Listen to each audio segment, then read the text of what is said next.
Walaupun kita semua sudah familiar dengan apa begitu, tapi ya sesuai ketentuan hukum acara kami harus tetap menanyakan identitas materi begitu. Nama lengkap Pak? Ferry Ansari, kemudian Tempat tanggal lahir? Padang 2 Oktober 1980. Sekolah laki-laki, alamat? Alamat ada 2, tentu saja yang mulia. Saya sehari-hari di Jakarta Selatan, tetapi juga memenuhi kewajiban di Padang sebagai pengajar. Bisa disebut Pak alamatnya Pak? Jalan Brawijaya 1A nomor 8, Dharma Wangsa, Jakarta Selatan. RT RW? RW-nya tidak hafal, maaf yang mulia. 006 garis miring 002, benar Pak? Benar Pak. Istri saya mungkin lebih hafal yang mulia. Agama Islam Pak ya? Agama Islam.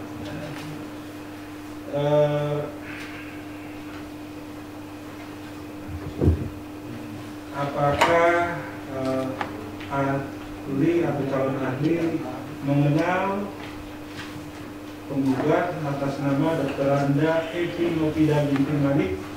Mengenal yang mulia. Ada hubungan keluarga, hubungan pekerjaan? Tidak ada ya. Dan kuasa-kuasa hukumnya ada hubungan keluarga, hubungan pekerjaan? mengenal tapi tidak ada hubungan keluarga. Kemudian dalam perkara ini yang menjadi tergugat adalah Presiden Republik Indonesia. Apakah mengenal ada hubungan keluarga, hubungan pekerjaan? Mengenal yang mulia, tapi biasanya ada di dinding. Baik. Bersedia Pak ya bersumpah sebelum menyampaikan keterangannya sebagai ahli? Baik, silakan mengambil tempat Pak. Bapak akan dipandu oleh hakim anggota 2 atau hakim anggota 1 karena beliau satu lama dengan ahli. Jadi grogi saya. Ikuti lafaz sumpah yang kami bacakan. Bismillahirrahmanirrahim. Bismillahirrahmanirrahim. Wallahi Demi Allah saya bersumpah demi Allah saya bersumpah bahwa saya menjadi ahli dalam perkara ini akan memberikan pendapat tentang hal-hal yang saya ketahui menurut kebenaran sepanjang pengalaman dan pengetahuan saya sebaik-baiknya. Pengetahuan saya sebaik-baiknya. Silakan. Ini kehadiran Pak Ferry mulai mencairkan suasana ya.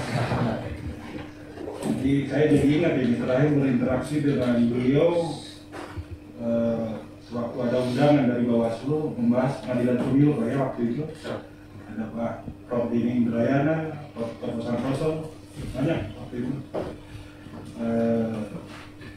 Itulah prolognya. Silakan penggugat. Baik, terima kasih yang mulia atas waktunya. Jadi kepada saudara ahli, kami panggil saudara ahli ya, Mas Ferry. Ini kan tadi sudah mendengarkan juga apa yang sudah disampaikan oleh ahli sebelumnya supaya tidak terjadi pengulangan. Jadi hal-hal yang ingin disampaikan dari apa yang sudah saudara persiapkan tentang keadilan pemilu yang berpangkal pada keadilan proses, mungkin bisa diterangkan di sini apa yang dimaksud dari pokok-pokok yang disampaikan oleh ahli. Terima kasih yang mulia Majelis Hakim Petun Jakarta, yang saya hormati tergugat dan kuasanya setelah berdiri sekalian. Izinkan saya mungkin memulai untuk membatasi dulu keterangan keahlian saya, karena tadi sudah disumpah oleh Yang Mulia bahwa hanya terkait dengan pengalaman dan pengetahuan saya saja yang akan menjadi titik fokus keterangan saya. Yang Mulia setidak-tidaknya hanya akan ada 4 sisi atau 4 poin yang akan menjadi keterangan saya dan segala hal yang berkaitan dengan 4 poin ini. Pertama, soal sifat putusan Mahkamah Konstitusi dalam perselisihan hasil pemilihan umum. Kedua, kemandirian KPU dan kaitannya dengan keputusan Mahkamah Konstitusi. Ketiga, sikap DKPP dan putusan Mahkamah Konstitusi. Dan keempat, azas-azas umum pemerintahan yang baik dalam proses penyelenggaraan pemilu. Maaf sebentar di sana, Ahli. Kemudian bagaimana kalau kita sepakati terkait keterangan final dan mengikat sudah sangat otoritatif diterangkan oleh Dr. Idewa Palaguna begitu. Bagaimana kalau topik yang itu kita skip begitu, kita langsung ke topik yang lainnya saja begitu? Izin yang mulia, saya kebetulan mendengar apa yang beliau sampaikan. Saya hanya coba mengaitkan putusan sifat final dan mengikat dalam proses penyelenggaraan, karena yang saya dengar beliau lebih berkonsentrasi di pasal 10 dan penjelasannya, sementara saya juga berkonsentrasi di pasal 79. Oh, berarti ada sisi lain yang ingin Anda terangkan. Iya. Kami berusaha tidak terjadi Pengulangan. pengulangan. Silakan. Terima kasih yang mulia atas tagar untuk memberikan keterangan malam ini. Sebagaimana diterangkan Pak Hamdan Zulfa soal pasal 10 dan penjelasannya dan sifat final dan binding itu sudah jelas sebenarnya siapa saja, karena sifatnya erga omnes, akan terimbas dengan putusan MK. Tapi lebih spesifik lagi di dalam Undang-Undang MK disebutkan bahwa putusan Mahkamah Konstitusi terkait perselisihan hasil pemilu itu ditekankan sekali lagi bersifat final dan binding. Kenapa kemudian ada penekanan ini? Karena Mahkamah Konstitusi dan pembuat undang-undang tentu saja menghendaki agar kemudian hasil dari perselisihan itu tidak diabaikan oleh pihak-pihak. Nah, itu juga karena konsekuensi dari pasal 24C ayat 1 dari Undang-Undang Dasar 1945 yang sangat teori dalam mencantumkan norma, di mana hanya menyebutkan kata final, sehingga perlu ditekankan kata binding di dalam penjelasan pasal 10 Undang-Undang MK.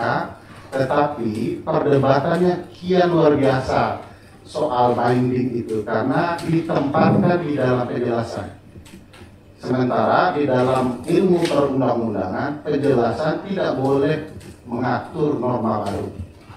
Nah, oleh karena itu pembuat undang-undang khususnya berkaitan dengan perselisihan hasil pemilu memastikan agar untuk perselisihan hasil pemilu ditentukan sifat final dan mengikat. Jadi di dalam undang-undang dalam pasal itu disebutkan betul. Mengikat siapa saja, tentu juga terutama kepada penyelenggara pemilu. Nah, kita bisa lihat dalam konteks kasus ini bahwa bagaimanapun penyelenggara pemilu dalam hal ini KPU memiliki kewajiban untuk terikat dengan keputusan Mahkamah Konstitusi. Jadi tidak mungkin kemudian KPU berbeda atau menafsirkan di luar apa yang ditentukan di dalam putusan Mahkamah Konstitusi.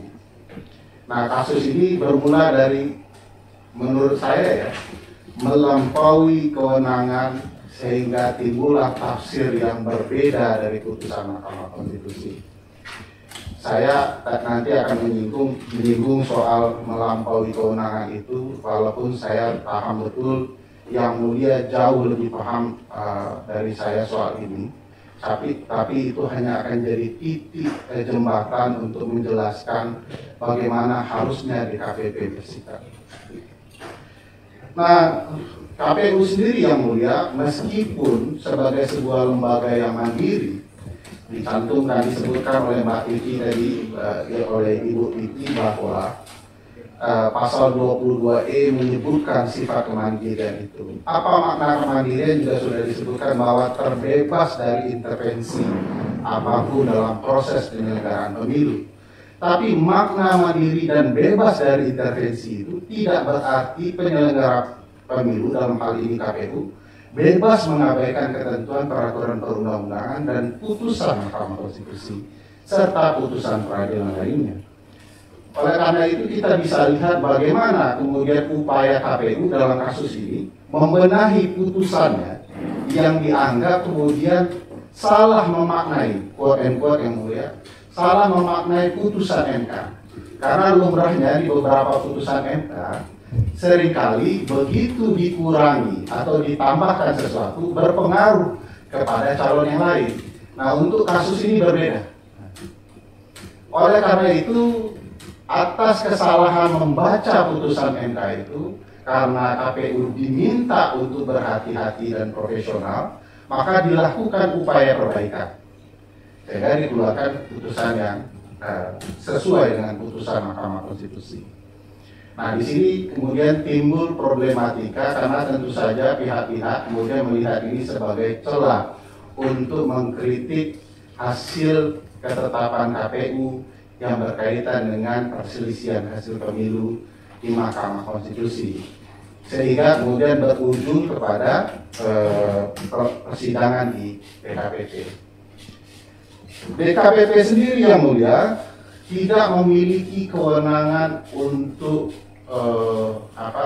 memaknai putusan Mahkamah Konstitusi. DKPP betul-betul berkonsentrasi kepada dalam tanda kutip peradilan etik penyelenggara pemilu.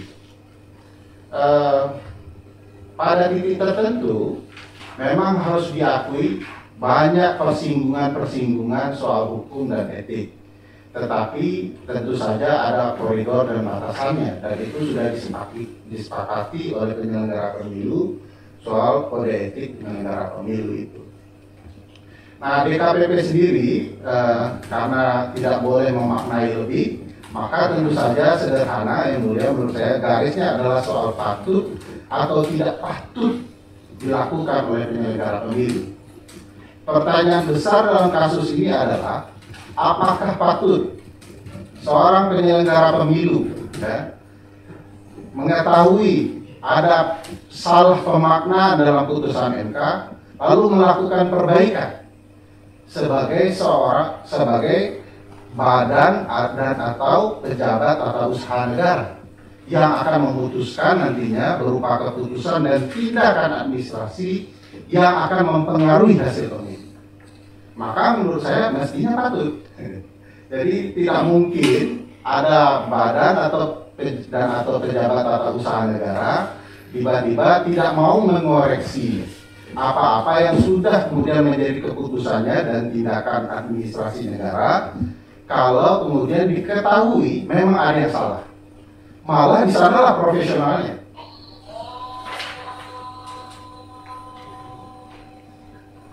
Silakan. Terima kasih yang mulia.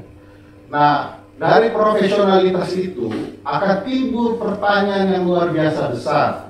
Jika upaya membenahi tindakan atau keputusan administrasi itu malah dikoreksi sebagai tindakan yang tidak patut atau melanggar etis. Bayangkan masa membenahi sesuatu agar kemudian sesuai dengan putusan peradilan, lalu kemudian dianggap salah. Bagaimana kalau kemudian tidak mematuhi putusan peradilan? Pasti juga dianggap salah. Jadi ada dilema di dalam proses penyelenggaraan administrasi kalau kemudian hal-hal yang dilakukan berupa pembenahan dianggap sebagai tindakan melanggar etik. Jadi ini perlu menjadi fokus kita bersama, apakah seorang pejabat atau usaha negara atau badan tata usaha negara yang membenahi tindakannya dianggap salah. Karena kalau itu dibiarkan malah akan timbul problematika baru. Nah, sebagai lembaga yang mandiri yang harus taat dengan putusan peradilan, baik DKPP dan KPU, sebagaimana ditentukan di dalam Undang-Undang Administrasi Pemerintahan 30/2014, tidak ada satu pejabat atau badan tata usaha negara yang bisa luput dari ketentuan itu. Kenapa? Karena dalam semangat hukum tata negara yang memberikan kewenangan di dalam kajian ya, fokusnya adalah pemberian kewenangan kepada organisasi-organisasi negara dan hak-hak warga negara, lalu harus diimplementasikan dalam hukum administrasi negara. Bagaimana negara dalam keadaan diam dan bagaimana negara dalam keadaan bergerak. Nah, pejabat tata usaha negara betul-betul harus berkonsentrasi sebenar apapun tindakan hukum yang dilakukannya, tapi apabila itu dilakukan tidak taat prosedur, maka harus dianggap salah. Karena yang dilindungi adalah hak orang. Jika kita memperhatikan soal wewenang dan tindakan atau keputusan dari pejabat tata usaha negara yang diatur di pasal 17, bahwa seluruh badan dan atau pejabat tata usaha negara itu dilarang menyalahgunakan kewenangannya. Nah, 3 saja penyalahgunaan itu. 1, melampaui kewenangannya, mencampur adukan kewenangannya, dan sewenang-wenang. Dari ketiga ini yang mulia, kalau kita cermati apa yang diputuskan oleh DKPP, kita bisa merasakan terpenuhi ketiga-tiganya. Pertama, soal melampaui kewenangan. DKPP mau tidak mau dalam perkara ini melihat putusan MK dan memaknai sendiri putusan MK seperti apa mestinya yang harus dijalankan oleh KPU. Nah, kalau DKPP memaknai ini dan KPU mematuhi, bisa-bisa proses penyelenggaraan pemilu kita dengan badan dan pejabat tata usaha negara yang menjalankannya jadi salah dalam menjalankan kewenangan masing-masing. Kenapa? Tidak kewenangan DKPP memaknai itu, malah DKPP harus memastikan penyelenggara pemilu dalam hal ini KPU mematuhi putusan MK. Karena tidak patut menurut DKPP mestinya KPU tidak menjalankan putusan MK. Nah, aneh menurut saya kalau ada 2 tafsir, KPU memaknai putusan MK menjalankan putusan MK, lalu dimaknai oleh DKPP, itu bukan makna yang tepat yang dimaksudkan oleh MK. Nah, mau tidak mau akan ada perbenturan peraturan perundang-undangan soal kewenangan di sana. Jadi dia bisa melampaui kewenangan. Kami salah dulu ya, jadi biar lebih spesifik. Diksi yang digunakan oleh putusan DKPP adalah teradu, tindakannya atau penafsirannya parsial. Nanti kami minta pendapat ahli terkait hal tersebut. Lalu yang kedua dikaitkan dengan isu kemandirian penyelenggara pemilu, walaupun tadi sudah dijelaskan secara sangat baik dengan Ibu Siti, tapi kami ingin penekanan lebih lanjut begitu. Apakah tidak menjadi sesuatu yang kontradio intervenis begitu ketika dikatakan sifatnya hierarki lembaga KPU ini, tetapi majelis DKPP menilai tindakan teradu telah melakukan intervensi begitu. Jadi dikaitkan dengan pengalaman ahli begitu, dengan konstelasi yang lebih luas, dikait persisnya apa sebenarnya yang terjadi di balik pilihan-pilihan diksi seperti itu menurut analisis ahli begitu. Ya, sepanjang pengetahuan saya yang melihat tentu saja persisnya apa yang terjadi di balik itu saya tidak betul memahaminya. Tapi kalau dibaca ini ada upaya sepemahaman saya, DKPP ingin memaknai sendiri putusan itu. Apakah tujuannya sesuai dengan hukum atau tidak, itu memang butuh pembuktian yang lain lagi menurut saya. Oleh karena itu ada titikkan bahwa bukan itu yang dimaksudkan oleh Mahkamah Konstitusi, tapi kemudian DKPP menekankan makna yang berbeda. Sehingga saya juga tidak berani mengatakan ada hal yang lain dari itu, tapi menurut saya ini DKPP melampaui saja kewenangannya tidak boleh kemudian memaknai berbeda putusan Mahkamah Konstitusi. Pun kalau punya keilmuan sebagai DKPP, tidak boleh juga memaknai itu. DKPP hanya melihat apakah patut atau tidak patut KPU kemudian menjalankan hal itu. Kalaulah alasan KPU kemudian mematuhi putusan MK karena membaca putusan MK seperti itu, maka DKPP harusnya memaklumi itu sebagai bukan pelanggaran etik. Kecuali DKPP di dalam persidangannya bisa membuktikan ada hal-hal lain yang membuat KPU memutuskan demikian. Hal-hal lain itu sudah disinggung oleh Mbak Titi tadi, sehingga membuat tindakan KPU menjadi tidak patut. Sehingga kemudian terjadilah pelanggaran etis sebagai penyelenggara pemilu. Yang mulia. Tentu saja tindakan patut dan tidak patut itu dalam pemahaman kita bersama adalah seluruh pelanggaran hukum adalah pelanggaran etik. Tidak semua pelanggaran etik adalah pelanggaran hukum. Karena standar nilainya tentu saja apa yang diyakini oleh hakim sebagai atau orang yang ditugaskan untuk itu sebagai tindakan yang tidak patut dilakukan menurut apa yang dipercayai masyarakat luas. Itu yang saya harus batasi, itu yang mulia, karena saya juga tidak berani mengatakan ada hal yang lain di balik pemaknaan itu. Yang saya ketahui adalah apa yang kemudian dimaknai oleh putusan DKPP terhadap tindakan KPU dalam melihat putusan Mahkamah Konstitusi itu melampaui kewenangannya. Saya izin melanjutkan soal yang tiga hal itu yang mulia. Nah, menurut saya juga terjadi hal-hal yang sewenang-wenang, di mana terjadi pengabaian putusan peradilan. Karena itu salah satu syaratnya sebuah tindakan yang sewenang-wenang. Mahkamah Konstitusi secara jelas melalui website dan secara resmi mengeluarkan putusan itu tidak memberikan tafsir apapun yang berkaitan berbeda dengan apa yang dilakukan oleh KPU. Sehingga menurut ahli yang mulia, kalaulah kemudian DKPP menyatakan bahwa melalui putusannya berbeda dengan putusan Mahkamah Konstitusi dan secara tidak langsung memaksa KPU untuk sesuai dengan apa yang tidak sesuai dengan putusan Mahkamah Konstitusi, maka secara tidak langsung ada semacam upaya untuk memaksa berbeda dengan putusan Mahkamah Konstitusi, dan itu akan menimbulkan ruang kesewenang-wenangan.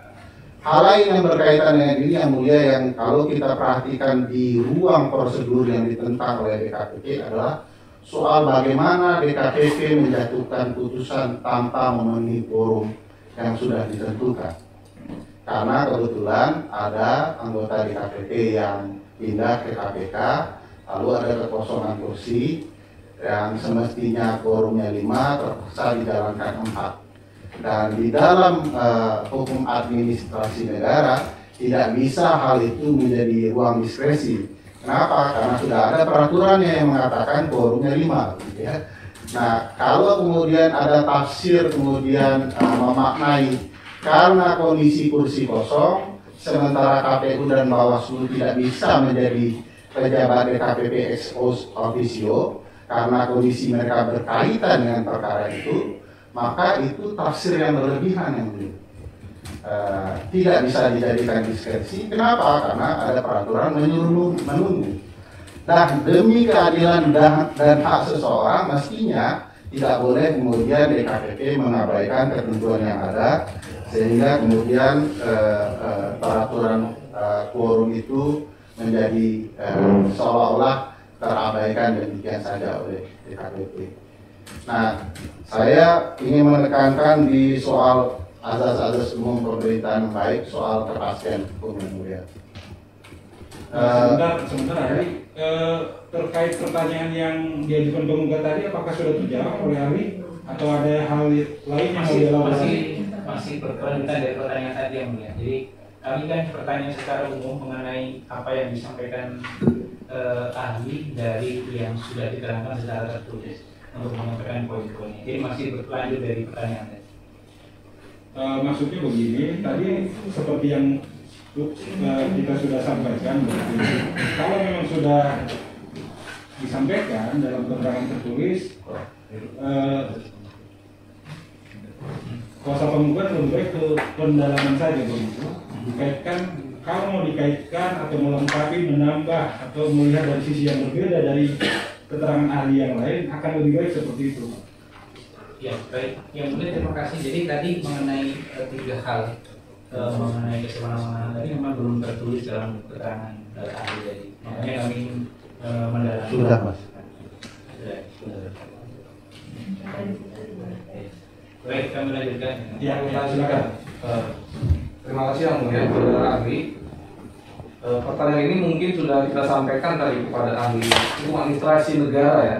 Ini karena ahli menggunakan ini hukum negara, mohon perspektif yang berbeda nanti tentang penerapan ya.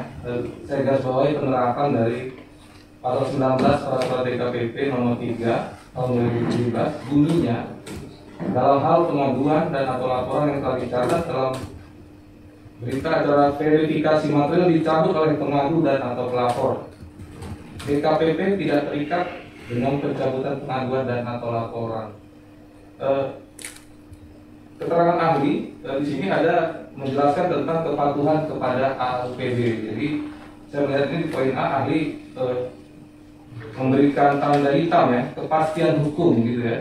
Kami menemukan dalam penelitian kami, riset kecil setelah mendapat petunjuk dari majelis bahwa ada 25 kasus yang dicabut pengaduannya dari tahun 2014 sampai dengan 2020. Dari 25 kasus itu ada 18 yang ditindaklanjuti dengan ketetapan penghentian pemeriksaan, dan ada 7 kasus yang putusannya menolak pengaduan karena pengadu tidak hadir. Pertanyaan kami pertama, bagaimana memaknai tidak terikat tadi? Apakah memang dengan adanya pasal ini DKPP dapat secara aktif memeriksa pelanggaran etik atau ada pilihan penerapan yang lain? Kedua, terkait dengan perkara ini berbeda sendiri, terkait dengan adis kepastian hukum tadi, bagaimana memahaminya? Seharusnya apakah DKPP harus mengikuti kebiasaan administrasi tadi atau bagaimana? Mohon penjelasan ahli. Terima kasih.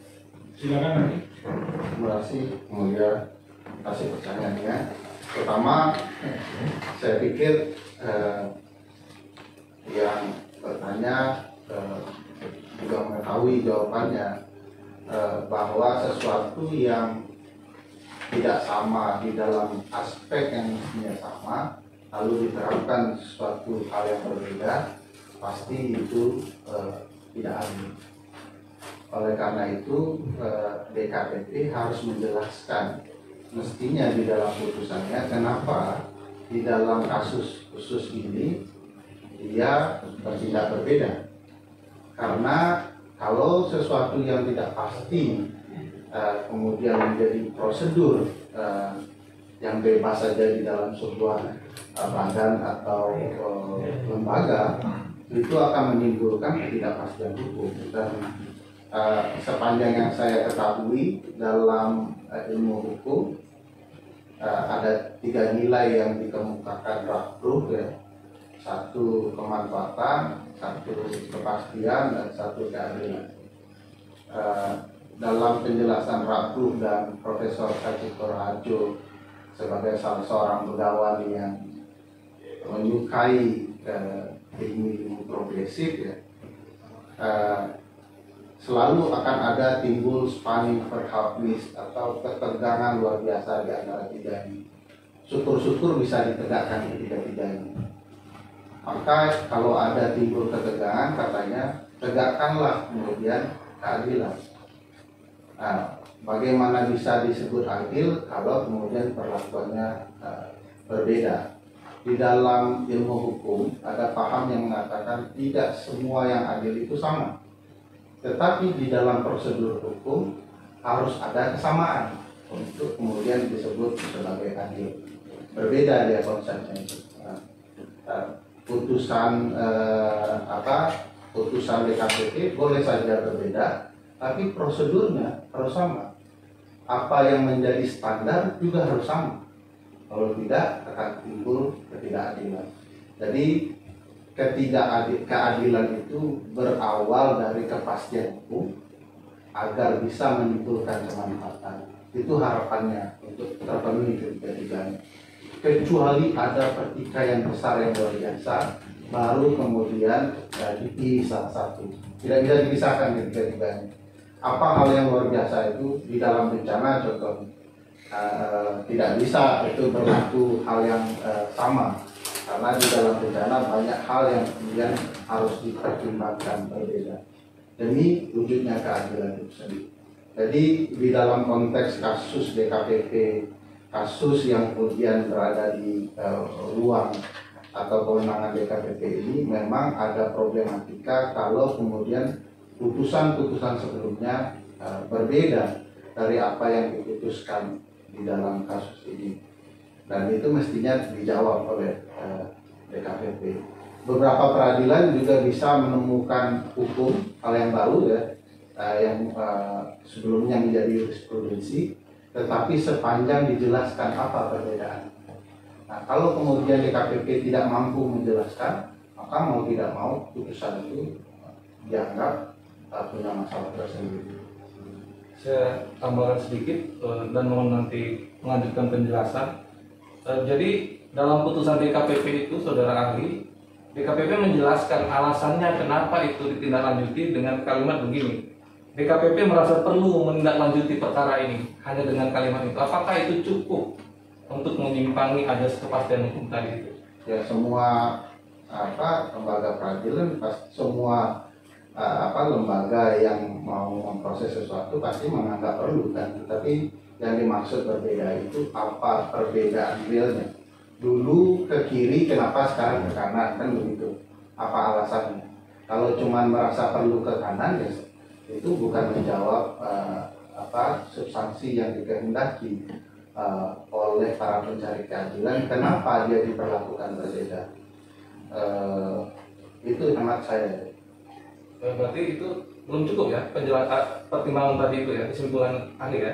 Ya, jadi kalau tidak, yang mulia kebetulan saya studi S2 saya di Indonesia fokus kepada tafsir hukum, terutama tafsir konstitusi. Nah, sesuatu yang ditafsir berbeda itu punya alasan. Jadi kalau peradilan umumnya jamaknya mereka bertindak kepada A dalam kasus yang sama, begitu kasus yang sama lain masuk lalu bertindak B, dia harus betul-betul menjelaskan kenapa dia mengingkari jurisprudensi yang dia yakini sebelumnya. Nah, karena bagi hakim tentu jurisprudensi itu mengikat karena ada marwah peradilan di dalamnya. Nah, dalam konteks itu mungkin bisa dipakai, harus diperjelas oleh DKPP. Tadi Mbak Titi sudah menyinggung ya bahwa mau tidak mau DKPP ini putusannya dilihat ada kuasi-kuasi peradilannya, ada nuansa peradilannya di dalam, walaupun dia peradilan etik.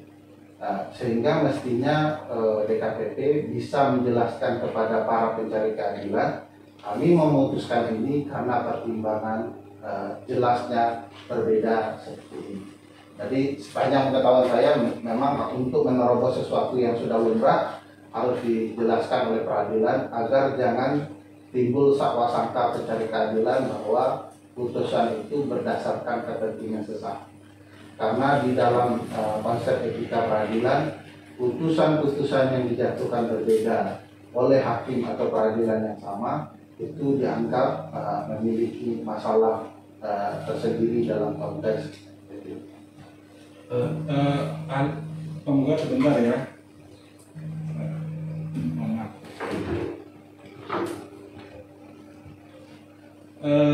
Saya coba lebih spesifik lagi begitu karena menarik yang disampaikan oleh ahli baru saja.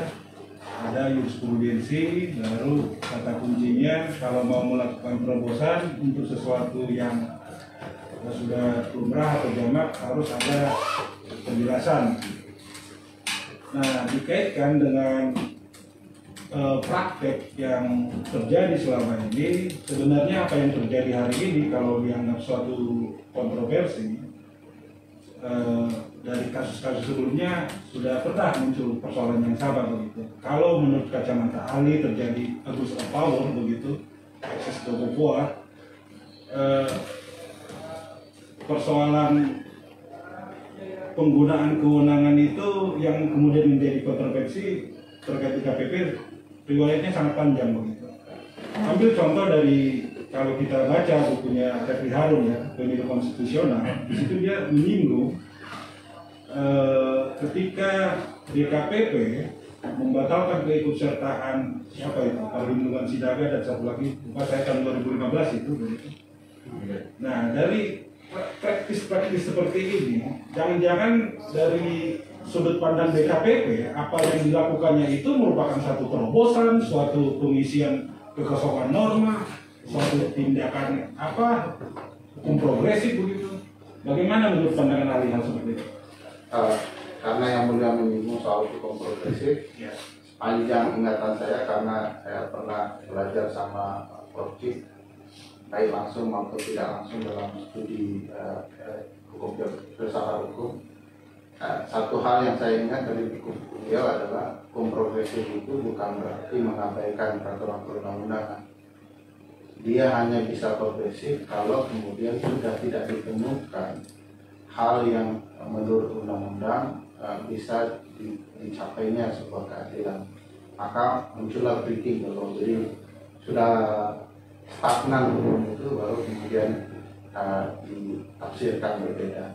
Begitu juga di dalam penemuan hukum, dia tidak bisa ditemukan begitu saja. Mau tidak mau dalam titik tertentu, sebelum hakim menafsirkan sebuah hal, dia harus tetap menjadi corongnya undang-undang, karena undang-undang adalah upaya keadilan. Kecuali di dalam undang-undang itu tidak ditemukan keadilan, maka baru bisa dilakukan breaking dulu.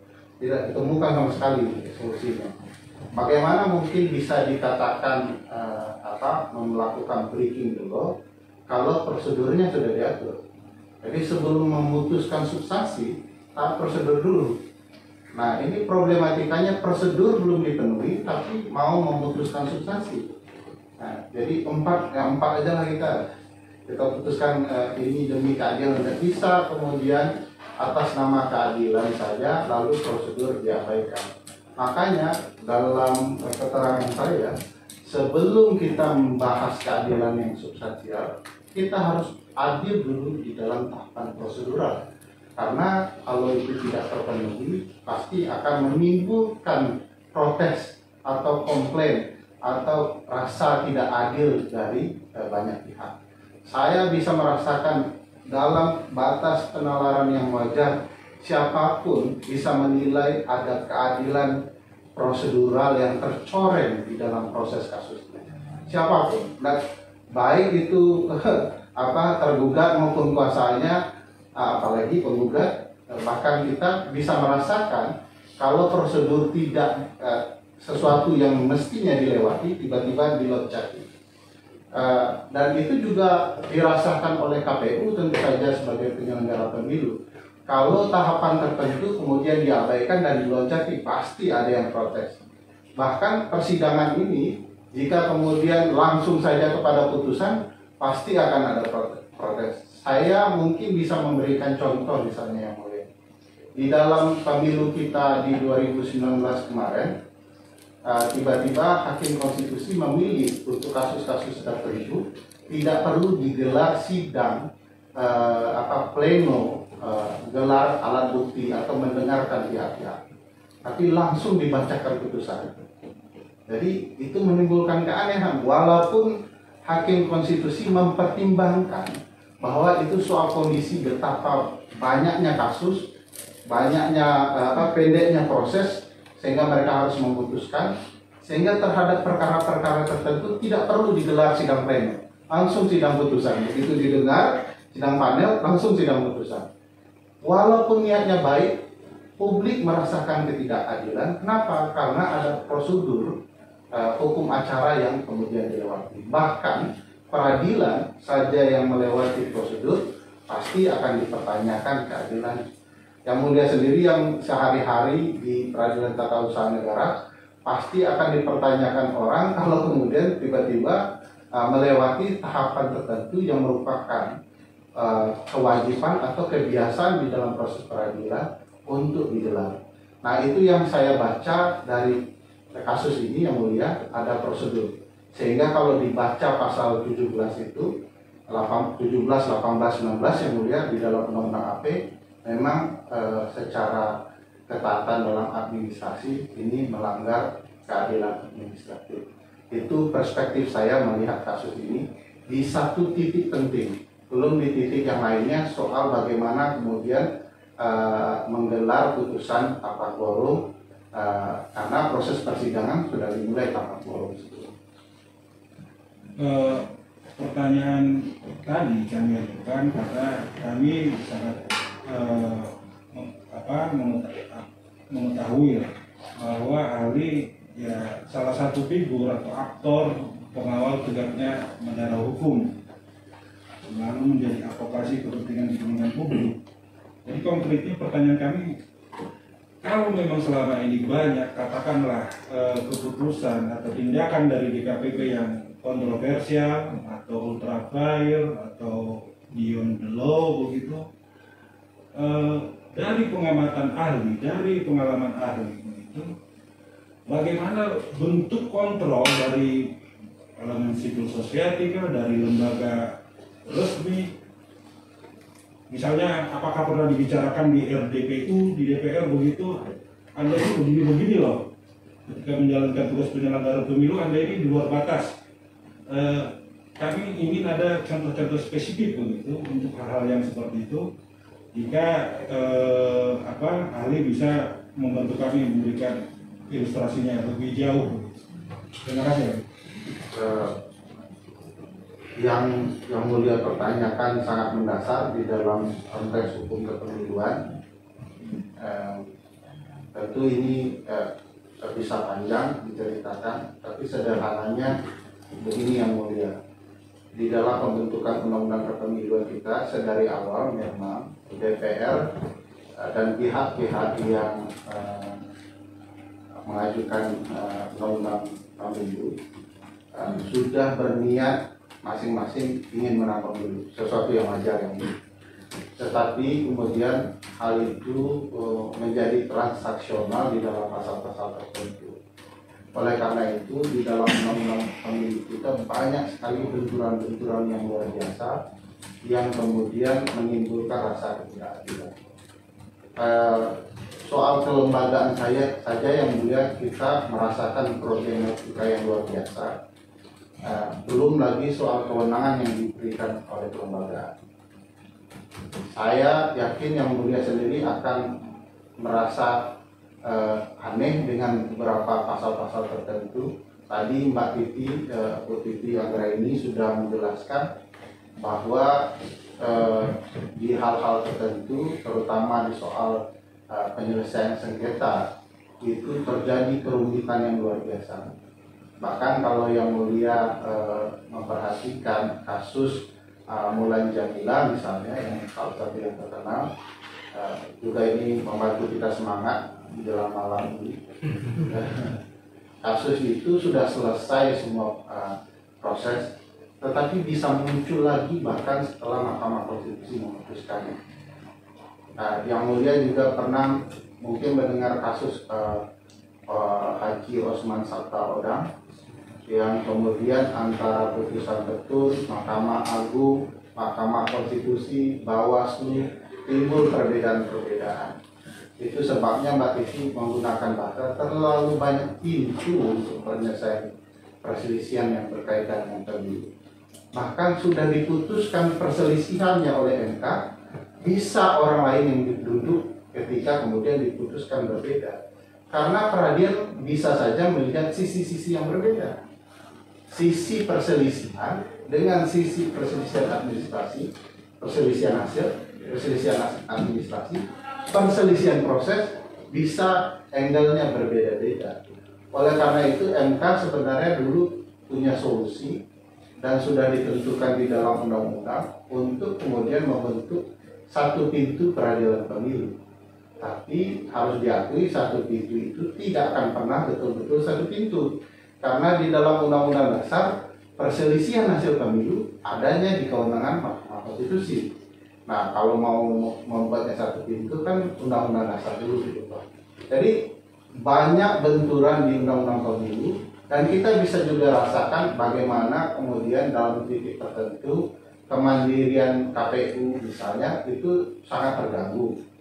Nah, dalam menentukan keputusan wajib dulu berkonsultasi dengan Komisi 2. Nah, itu kan menghilangkan nuansa kemandiriannya.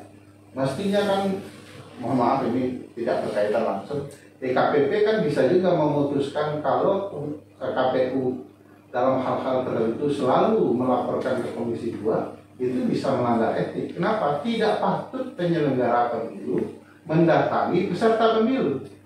Nah, itu ibarat wasit sepak bola itu mendatangi pemain sepak bola kan di loker setelah permainan. Jadi tidak patut.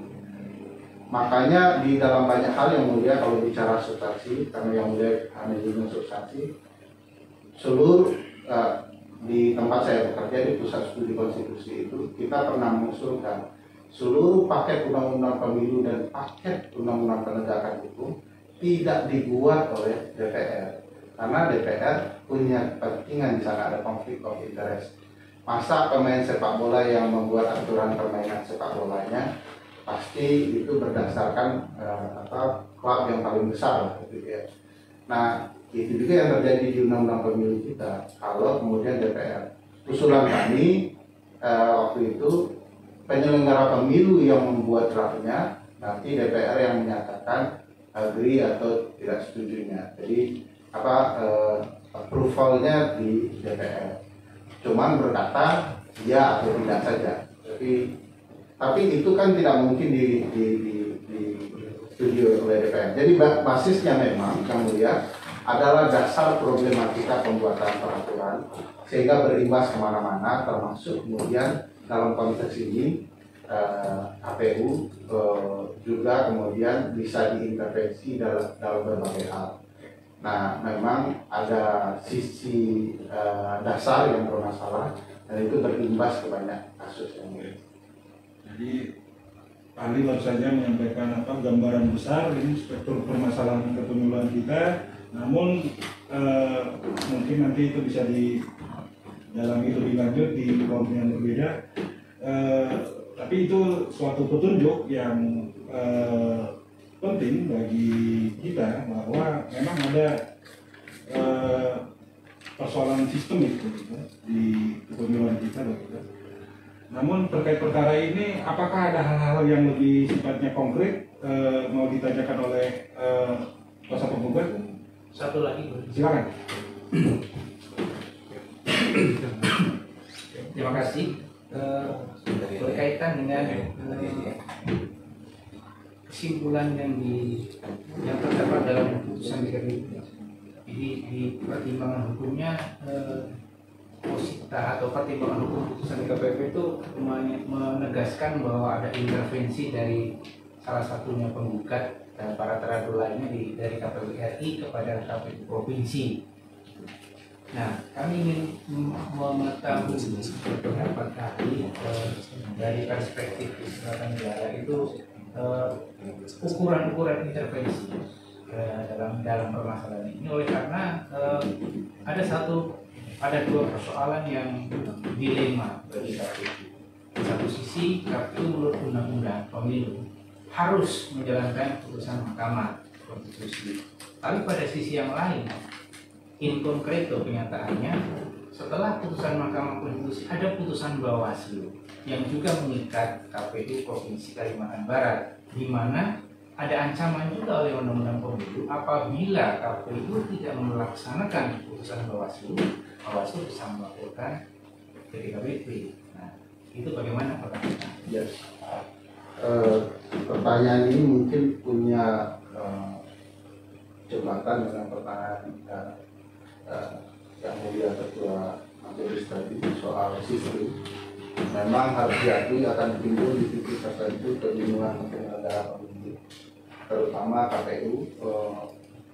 Kita bisa melihat di beberapa kasus, misalnya di soal pencalonan mantan koruptor atau tidak, itu dua lembaga ini selalu berbeda, atau di proses penyelenggaraan pilkada di tengah pandemi juga berbeda, karena dua lembaga mau tidak mau punya kepentingan sendiri-sendiri yang berkaitan dengan kewenangannya dalam menyelenggarakan pemilu. Nah, itu yang juga terjadi di dalam konteks kasus ini. Menurut saya di titik tertentu Bawaslu ingin memperlihatkan bahwa kekuasaannya punya kewenangan yang kuat dan harus dipatuhi oleh KPU. Tapi di sisi yang lain KPU punya tanggung jawab untuk melaksanakan putusan Mahkamah Konstitusi. Menurut saya tinggal kita sandingkan mana yang kewenangannya lebih konstitusional untuk dipatuhi atau tidak. Dalam perspektif ini, menurut saya mau tidak mau, karena ujung dari seluruh problematika konstitusional adalah putusan Mahkamah Konstitusi, termasuk yang menentukan setiap langkah-langkah dari Bawaslu dan KPU mana yang konstitusional atau tidak, bisa ditentukan di MK melalui sengketa kewenangan. Nah, kalau kita lihat mau dari kewenangan MK itu, maka semestinya semua lembaga yang terkait dengan penyelenggaraan pemilu lebih mendahulukan putusan MK karena posisi kelembagaannya itu. Kalau kemudian demi melaksanakan itu KPU memiliki konsekuensi terimbas dengan peradilan etik yang memang harus dijelaskan oleh KPU di DKPP. Tetapi sepanjang KPU memiliki landasan hukum untuk melakukan sesuatu, maka yang sesuai dengan ketentuan hukum dan peraturan perundang-undangan, mestinya DKPP tidak memberikan sanksi karena alasan itu. Karena tidak boleh kemudian DKPP mencampuri atau mengintervensi kewenangan yang ada. Karena dia hanya menjaga koridor etik. Sepanjang kewenangan itu ada alas hukumnya, tidak boleh dianggap kemudian melanggar etik. Nah, saya melihat memang kasus ini ada titik singgungnya dengan sistem, terutama organisasi atau lembaga penyelenggara pemilu, dan itu memang konsekuensi yang tidak bisa kita intervensi karena itu pembuat undang-undang. Tetapi kita bisa membenahinya mungkin salah satunya melalui peradilan administrasi karena ada soal prosedur dan segala macamnya yang dilewati. Gitu. Penggugat cukup ya, sementara penggugat silakan singkat, padat dan jelas. Kami langsung masuk terkait dengan perkara yang boleh saudara Ali, selamat malam.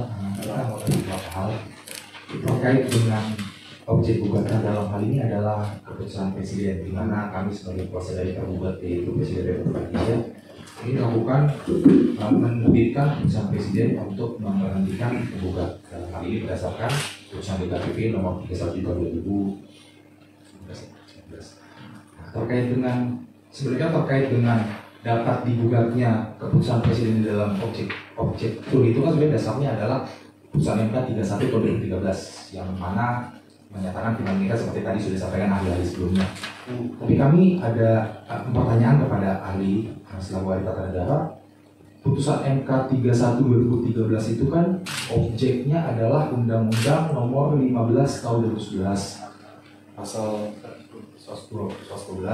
Sementara setelah ini dalam rezim hukum saat ini yang berlaku dalam Undang-Undang Pemilu 717.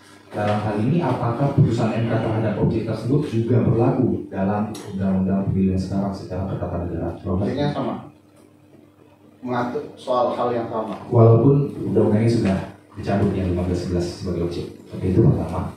Kenapa kami tanyakan ini? Karena terkait dengan yang tadi Aziz sampaikan bahwa kasus ini menjadi kasus yang pertama bahwa objek ini adalah peraturan berlapis. Ada peraturan sebelumnya.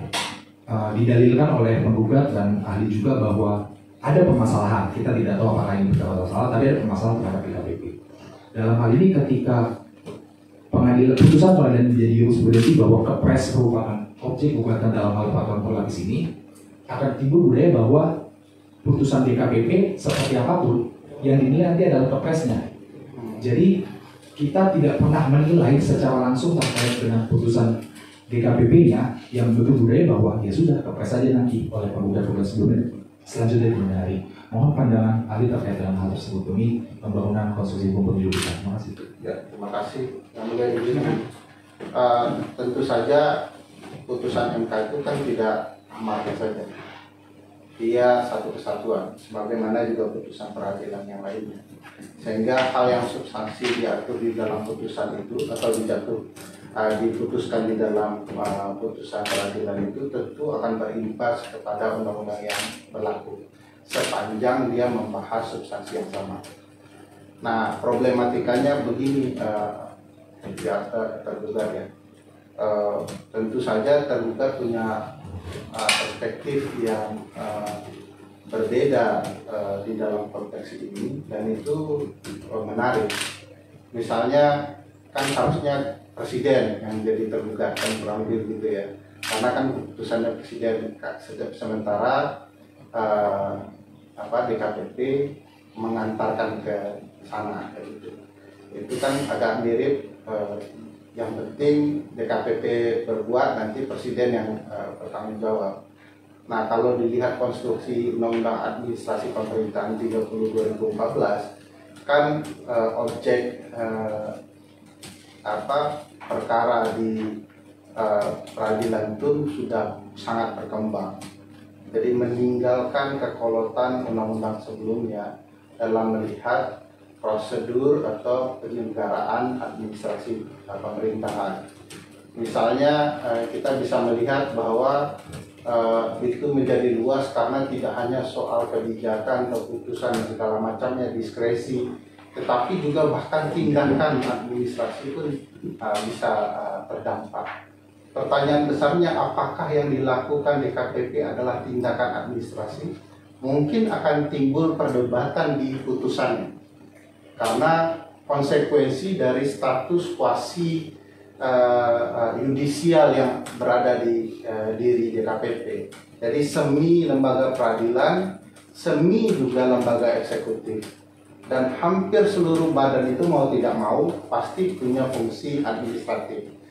Dalam konteks ini yang tadi saya jelaskan, tergugat, ada tindakan administratif yang sebenarnya patut dipertanyakan dan kemudian dibenarkan oleh peradilan, terutama melanggar prosedur terhadap hal-hal yang sudah ditentukan, termasuk juga terkait dengan azas-azas umum pemerintahan yang baik. Itu yang kemudian menurut saya menjadi objek yang perlu dipertimbangkan oleh peradilan untuk dibenahi. Jadi sebelum keputusan juga ada kemudian tindakan yang mungkin bisa dibenahi, yang tentu saja wajar karena keputusan adalah kunci dari problematika yang muncul di sidang. Demikian.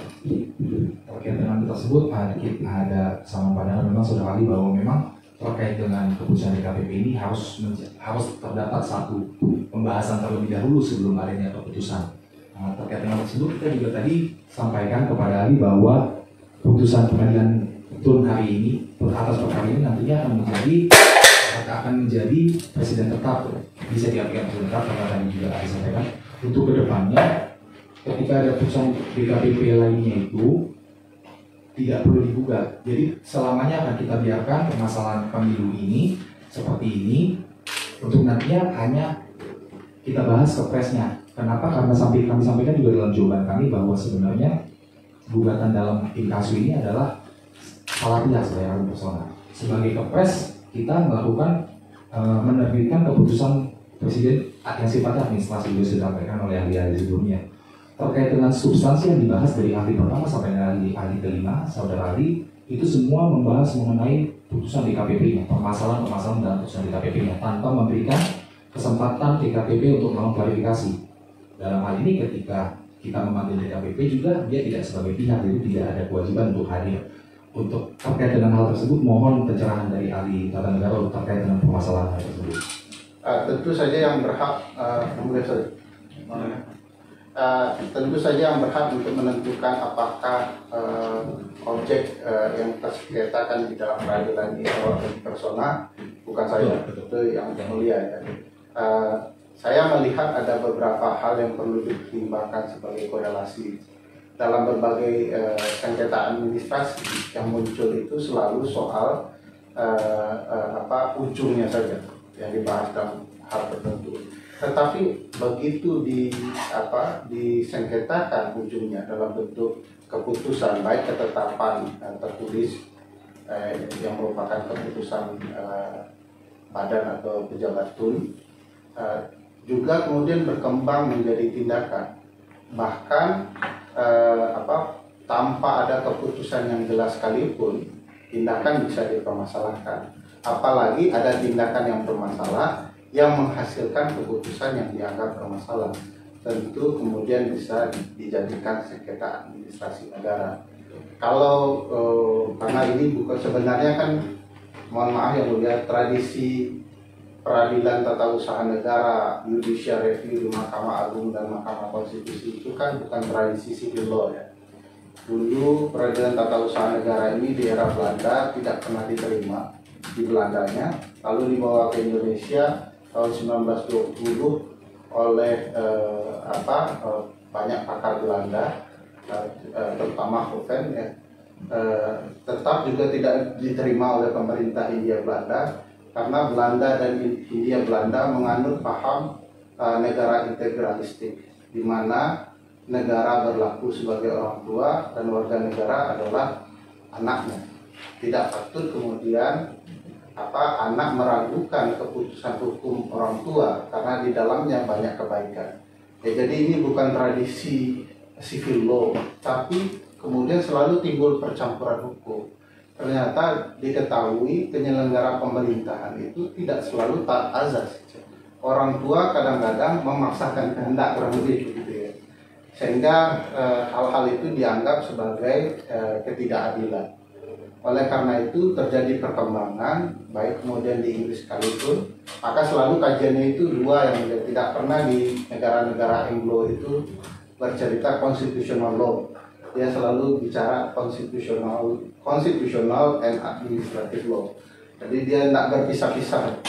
Nah, karena apa? Karena di masing-masing kewenangan penyelenggara negara itu selalu terdapat potensi disimpangkan. Kan ada giumnya, kan ada power tends to corrupt. Jadi begitu memiliki kewenangan selalu disimpangkan. Pertanyaannya di dalam kasus ini adalah apakah hanya presiden saja yang dipermasalahkan atau kemudian juga DKPP?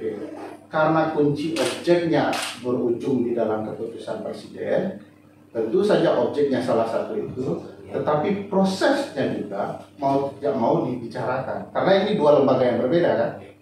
Presiden diwajibkan kemudian mengeluarkan Kepres. Mau tidak mau presiden terimbas. Suka tidak suka presiden harus menjalankan.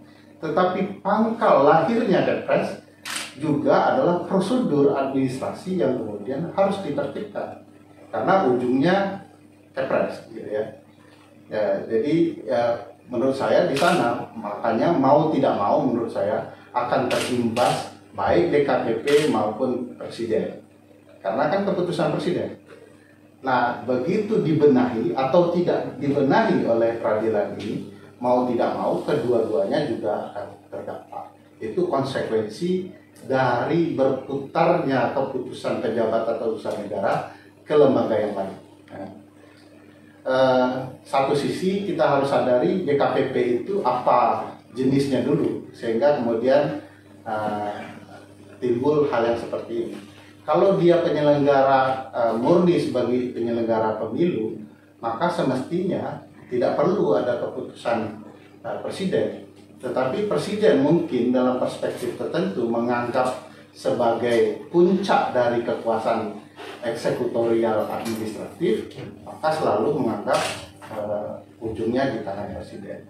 Jadi ini kerumitan tersendiri di dalam sistem pemilu kita dan termasuk juga di dalam urusan administrasi negara. Baik, terbuat poinnya cukup jelas ya.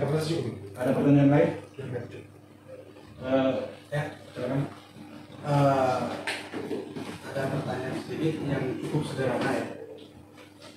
Pertama, saya ilustrasikan. Sebenarnya saya tadi agak kaget mendengar pernyataan dari Ibu Titi ini ya. Tapi memang itu kenyataannya bahwa kesalahan hukum ketika penetapan KPU yang menjalankan putusan MK itu tidak ada upaya hukum ya. Oke lah, untuk kasus ini barangkali saya yakin bahwa anggota KPU itu bagus ya. Namun untuk ke depan ya kan kita tidak tahu kekuasaan itu akan dipegang oleh siapa. Karena apa, kekuasaan absolut itu cenderung disalahgunakan kan begitu. Maka larinya kemana untuk mengembalikan hukum yang dijalankan tidak sesuai dengan faktanya. Makanya di sini ada peradilan etik. Hanya saja sasaran peradilan etik dengan sasaran peradilan hukum itu berbeda. Kalau di sini saya lihat dari putusan DKPP, ini saya ke case saja. Putusan DKPP ini kalau kita menerjemahkan bahwa putusan DKPP ini adalah putusan hukum, artinya dia harus melihat hukumnya bukan orangnya. Ya kan? Kalau hukumnya apa yang dipermasalahkan pasti produk dari KPU. Dalam konteks ini saya lihat tidak ada sama sekali DKPP mempermasalahkan produk dari KPU. Artinya dia ansih kepada kewenangannya sebagai peradilan etik. Nah, kemudian di dalam peradilan etik itu kan tidak bisa lepas dari tindakan-tindakan. Tindakan-tindakan yang mana? Tentunya ada beberapa tindakan-tindakan hukum yang dilakukan oleh anggota KPU. Di sini perlu saudara ahli ketahui, ini bukan semata satu persoalan. Ini ada beberapa persoalan yang dilakukan dalam satu putusan, sehingga putusan ini saya lihat secara utuh dan saya baca sepanjang kami menyampaikan ini tadi. Ternyata di sini pertama sekali bahwa putusan di Kalimantan Barat 6 itu pertama kali keputusan KPU-nya berbeda, kemudian dicabut dengan keputusan yang kedua dan pemenangnya juga berbeda. Lalu putusan yang kedua ini dicabut kembali ke pemenang yang ke keputusan yang ketiga. Artinya ada perbedaan-perbedaan pendapat penafsiran hukum dari KPU itu sendiri. Bahkan di dalam putusan ini ada rangkaian-rangkaiannya, semacam ada intervensi dari KPU pusat sebagai lawmaker kepada KPU provinsi untuk meminta membuatkan keputusan tertentu. Artinya di situ ada semacam menurut putusan MK, di situ ada etika yang kurang pas yang dijalankan oleh KPU, sehingga dia tidak punya ketetapan tersendiri. Kalau dia dari awal profesional, misalnya A, sudahlah kesalahan hukum di A itu tidak bisa diganggu-gugat. Nah, kemudian dia membuat putusan yang B, putusan B yang menganulir putusan A, akhirnya tidak kepastian hukum. Celakanya ketiga, dia mengembalikan lagi putusan yang ketiga ini ke putusan A. Perilaku inilah yang mencerminkan ketidakprofesionalan dari anggota KPU. Nah, pertanyaan saya, apakah struktur dari peradilan etik ini sudah sesuai atau tidak? Karena yang disasarnya bukan hukum, tapi perilaku. Mohon penjelasan sederhana dari ahli. Karena yang mulia tadi memulai dengan kata saya akan memberikan pertanyaan sederhana, dan ketika saya dengar ternyata luar biasa substansial, jadi izinkan saya juga harus menjawabnya dengan substansial, dengan agak tidak sederhana. Yang mulia tadi menyinggung soal pilihan putusan KPU. Di dalam pengetahuan saya mengenai lembaga integriti, jadi terjadi perkembangan ketatanegaraan luar biasa di tahun 2000-an. Kalau saya boleh tarik ke belakang sebentar, sebelum jawab substansi ini karena berkaitan. Ada satu tulisan di jurnal Harvard, Harvard Review, judulnya The New Separation of Power, karangan Bruce Ackerman.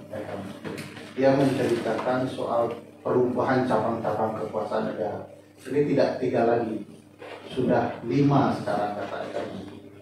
Makanya Van Vollenhoven membaginya tidak 3, 4. Ada perubahan.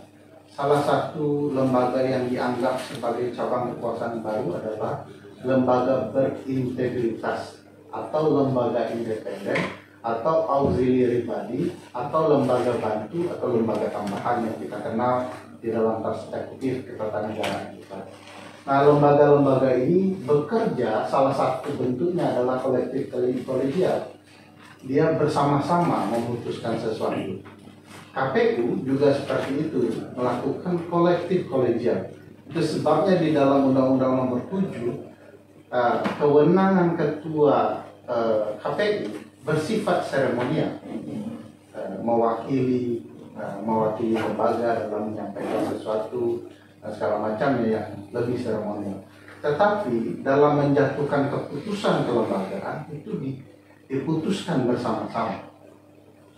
Dalam konteks kasus ini dan kaitannya dengan etik, tentu saja keputusan ini kalau salah harus dianggap keputusan yang salah bersama, karena tidak ada keputusan di KPU, KY, KPK yang dijatuhkan atas nama personal. Dia dijatuhkan keputusan itu atas nama kolektif kolegial. Maka tidak bisa kemudian dinyatakan dalam keputusan dan tindakan administrasinya sebagai kesalahan atau kealpaan individu, karena tidak mungkin itu. Berbeda dengan lembaga eksekutif misalnya, karena dia ada puncaknya terus. Semakin ke puncak semakin kecil pertanggungjawabannya, semakin jelas siapa penanggung jawab. Berbeda dengan lembaga independen yang kemudian memposisikan itu.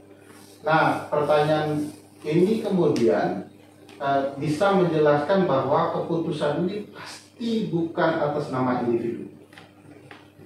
Tidak mungkin. Kalau kemudian ada satu individu yang alfa, maka mayoritas akan menentukan berbeda. Jadi tidak mungkin satu.